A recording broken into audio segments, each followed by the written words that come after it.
미국이 지금 위기 상황으로 가고 있다라는 거예요. 자, 그리고 요번에 파월이 왜 금리 인하를 안 했냐? 인플레이션 압박을 받고 있다라는 거죠. 자, 트럼프가 계속해서 관세를 때리고 그 다음에 불법 이민을 막고 인플레이션이 다 올라갈 여지밖에 없어요.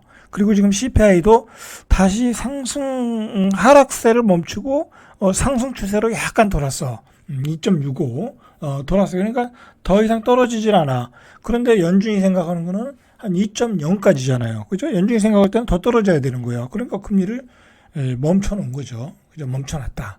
자, 일단 속도 조절을 했다. 그래서 지금 4.25에서 4.5 이 정도를 유지하겠다. 자, 지난해 9월에 0.5 그 다음에 11월에 0.25 12월에 0.25 자, 이렇게 세 차례 내렸어요. 자, 그러면은 이 파월이 왜 금리 인하를 안 했냐? 노동시장 상황은 견조하다. 그러나 인플레이션이 다소 높다. CPI가 높다라는 거죠. 그런데다가 트럼프의 정책이 인플레이션의 상승 압박을 주고 있다라는 거죠. 자, 그런 점에서 금리 인하를 안 했다라는 거죠. 자, 그리고 연준의 파월의 발언 중에 경제는 강하다. 그러나 불확실성이 보인다. 그죠? 불확실성이 보인다. 라는 거죠. 경제는 강하죠. 자, 그런데 그렇게 강했던 경제가 지금 흔들릴 기조가 보여요. 그죠? 엔비디아가 계속해서 폭락을 하고 있잖아요. 그죠? 거기다가 트럼프의 관세, 이민, 재정정책, 규제에 관련해서 어떤 일이 벌어질지 모른다. 트럼프 2기 행정부의 정책 불확실성이 보인다라고 해서 금리 인하를 안 했어요. 그죠? 자, 그러나 12월 회의에서 공개된 새 점도표를 통해서 예고한 바는 연준 위원들이 올해 말 기준금리 전망치를 3.9까지는 제시했어요. 3.9, 4.25니까 많이 떨어지네요. 그죠? 한 1.25 정도 전망치를 예측하고 있어요. 그죠? 기존 9월의 전망치보다 0.5는 높아졌어요. 그러니까 작년 9월에는 3.4를 예상했는데 지금은 3.9 정도. 그죠? 왜냐면 인플레이션 압박이 오는데 그죠? 금리를 내릴 수가 없어요. 그죠? 자, 일단은 여러분들 요즘 비트코인도 계속해서 상승하고 금도 계속 신고가잖아요. 그죠? 자, 그 얘기는 뭐냐면 인플레이션 압박이 오고 있다라는 거야. 그죠? 인플레이션 압박은 올 수밖에 없어요. 이게 구조상. 왜? 기후 변화. 그죠? 그리고 세계 공급망의 파괴. 그다음에 트럼프의 관세 정책. 그죠? 자, 인플레이션 압박은 올 수밖에 없어. 그러니까 올해는 큰 폭의 금리 인하는 없다. 그냥 한 3.9, 잘해야 3.9, 잘해야 3.9, 그 정도 생각하시고, 우리도 한 두 번 정도, 그죠? 그러면 우리가 3.0이거든요. 자, 0.25씩 두 번 내리면 우리도 2.5가 되겠죠? 그죠? 우리도 2.5까지 내려갈 수 있어요. 자, 그 이상은 어렵다. 그렇게 일단 보시면 돼요. 그게 상식적인 얘기예요. 상식적인, 예측이에요. 자, 트럼프의 정책은 국경 폐쇄, 그죠? 불법 이민자 대규모 추방, 인건비가 오르잖아요, 그죠? 다 이런 것들이 인플레이션에 악영향을 미칠 것이다라고 이야기가 나오는 거죠. 자, 파월이 볼 때 실업률은 좋다라는 거야. 실업률은 좋다. 왜? 이민자들이 불법 이민자들 다 쫓아내니까 실업률은 좋아져. 거기다가 미국의 상무부에서 계속 압박을 하고 있잖아요. 한국의 가정 공장들 한국으로 돌아라. 미국으로 돌아라. 일본의 철강 공장들 미국으로 돌아라. 계속해서 땡기고 있어요, 공장들을. 자, 우리는 죽어나는 거예요. 그죠? 우리나라는 죽어나는 거예요. 지방에 있던 공장들을 다 미국으로 옮겨야 돼. LG 구미에 있던 공장을 다 미국으로 옮겨야 돼. 자, 그런 상황으로 지금 가고 있는 거예요. 그죠? 자, 이제 미국의 자국 이익주의가 계속 강화되면 강화될수록 우리는 어려운 상황이에요. 미국에다 왜 팔아먹어야 되니까. 그죠?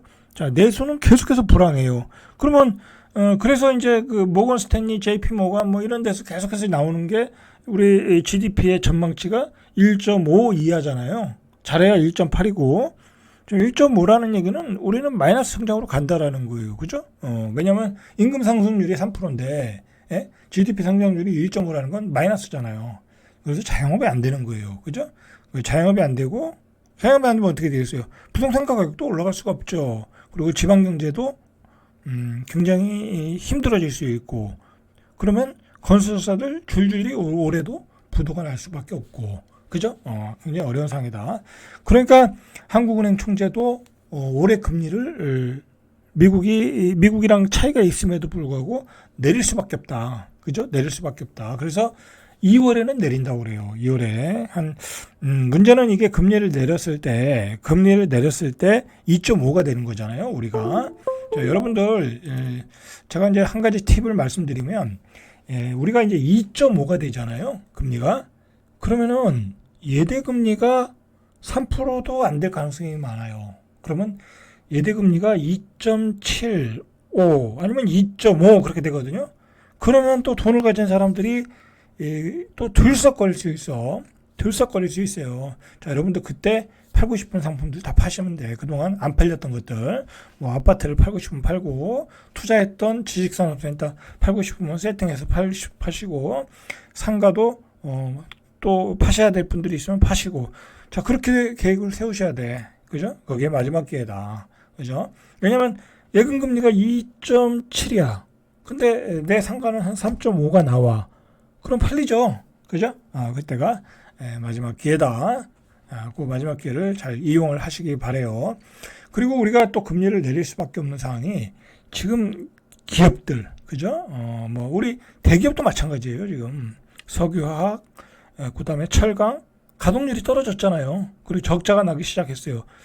삼성전자도 죽쓰고 있고, 기업들도 힘들고, 그리고 무엇보다도 자영업자들이 너무 힘들고, 1170조 정도의 부채, 그리고 다중채무자가 폭발적으로 증가하고 있고, 그래서 금리를 내릴 수밖에 없어. 지금 그 다중채무자들을 구제해줘야 된다는 얘기까지 이 보수정부에서 나오고 있잖아요. 그죠? 자, 그렇기 때문에 금리는 내릴 수밖에 없다. 근데 내렸을 때 여러분들이, 묶였던 거, 그동안 묶여있던 부동산들 처분해 나가셔라. 라는 얘기예요. 그게 마지막 기회일 수 있다라고 말씀드리는 거예요. 자, 마지막으로 그 국내 GDP 예측을 보세요. 최근에 CT가 1.5에서 1.4로 낮췄고, JP모건이 1.3에서 1.2. JP모건이 가장 비관적. 1.2면요, 이거는 완전히 불황이야. 우리가 3% 그러니까 작년이 2.0이었잖아요. 작년이 너무 안 좋았는데 작년보다 더 못해. 매출이 한 30% 줄어든다는 거야. 그죠? 자, 이렇게 된다. 이러면 건설사들, 중소기업들, 뭐 소규모 영세업자들 다 부도야. 뭐 다 부도까지는 아니지만 많은 기업들, 많은 자영업자들 부도가 날 수 있다. 파산이 날 수 있다라는 거예요. 자, 그래서 우리도 다음 달에 한 0.25 정도 낮출 것으로 예상을 하고 있어요. 뭐 이제 한국은행 총재도 이제 그런 뉘앙스로 얘기하고, 뭐 기사들도 그렇게 얘기하고, 그런 상태. 왜냐면 지난달에 안 했잖아요. 그죠? 한 2달 정도 안 한 걸로 알고 있거든요.